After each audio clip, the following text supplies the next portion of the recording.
윤원준 의원님 선서해 주시기 바랍니다. 선서. 나는 법령을 준수하고 주민의 권익신장과 복리증진 및 지역사회 발전을 위하여 의원의 직무를 양심에 따라 성실히 수행할 것을 주민 앞에 엄숙히 선서합니다. 2020년 4월 17일 아산시의회 의원 윤원준. 안녕하십니까, 윤원준 의원입니다. 평소 봉사하던 시민의 자세로 성실하고 겸손한 마음으로 의정활동에 임하도록 노력하겠습니다. 감사합니다. 맹의석 의원님 중앙 발언대로 나오셔서 발언해 주시기 바랍니다.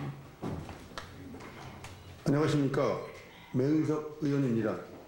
먼저 5분 발언을 할 수 있도록 배려해 주신 김영애 의장님을 비롯한 선배 동료 의원님들께 감사의 말씀을 드립니다. 존경하는 34만 아산 시민 여러분, 본 의원은 용화체육공원 민간사업자 선정 과정의 의혹에 대하여 말씀드리겠습니다. 아산시 도시공원 민간 조성 특례사업 우선 협상 대상자 선정 과정과 관련하여 용화체육공원 선정 과정의 문제점과 의혹에 관한 제보가 본 의원에게 있어 이에 대한 사실관계를 확인하고자 아래와 같이 몇 가지 내용을 설명하고자 합니다.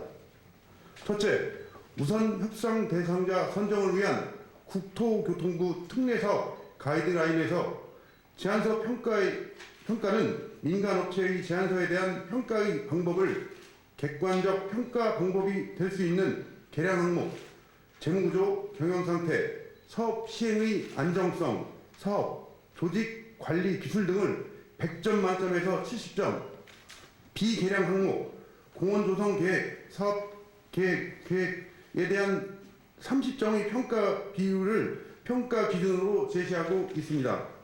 그러나 아산시 공고 제 2016-963호 용화체육공원 특례사업 제안서 평가 기준에 대한 방침 내용을 보면 국토교통부 특례사업 가이드라인 평가 기준 중 앞서 밝힌 계량평가 항목을 구체적인 이유 없이 평가 불가 및 변별력이 낮은 것으로 예상된다는 이유로 30점으로 변경하고 비계량 평가 비율을 70점으로 비율을 높여 평가위원회 평가를 받도록 하였습니다. 공고의 평가 절차 및 기준 등에 관한 사항은 아산시 방침에 따른다고 명시하고 있는 바 우선 협상 대상 업체의 재무구조, 경영상태 등 중요한 항목을 배제하고 비계량 항목을 70점으로 채점하기로 아산시 방침을 결정한 사유가 무엇인지 궁금합니다. 둘째, 충남감사위원회 감사 결과 처분 요구서에는 평가위원회에 제출된 3개의 업체 제안서에 업체명 등이 기입된 채 평가서가 제출되었다고 기술되어 있습니다. 제안서에 특정 업체 등을 기입하는 것은 엄연한 규정 위반이고 이러한 사실이 있다면 즉시 평가를 중단하고 제안서를 다시 접수해야 함에도 불구하고 평가를 진행하여 우선 협상 대상 업체를 선정하는 것은 특정 업체를 선정하기 위한 조치였다고 의혹이 제기되고 있습니다.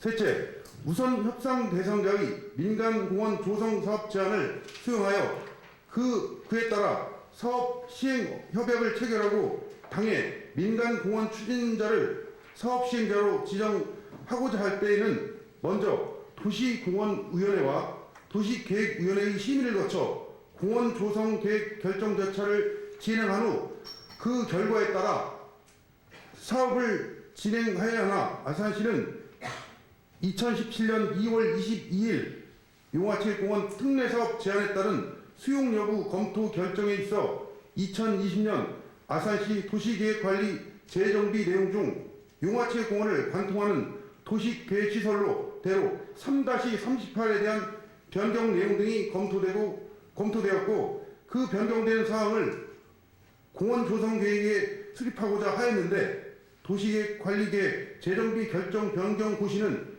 2017년 12월 20일 충청남도 도시계획위원회에서 원안 의결된 바 아산시는 도시계획 결정 10개월 전에 우선 협상 대상자에게 변경이 확인되지 않은 도시관리계획 변경안을 위한 제안서에 포함하여 검토하도록 하였는데, 이는 우선 협상 대상자에게 특혜를 주기 위한 것이라는 의혹이 제기된 바, 이에 대해 납득할 만한 이유가 있어야 할 것입니다.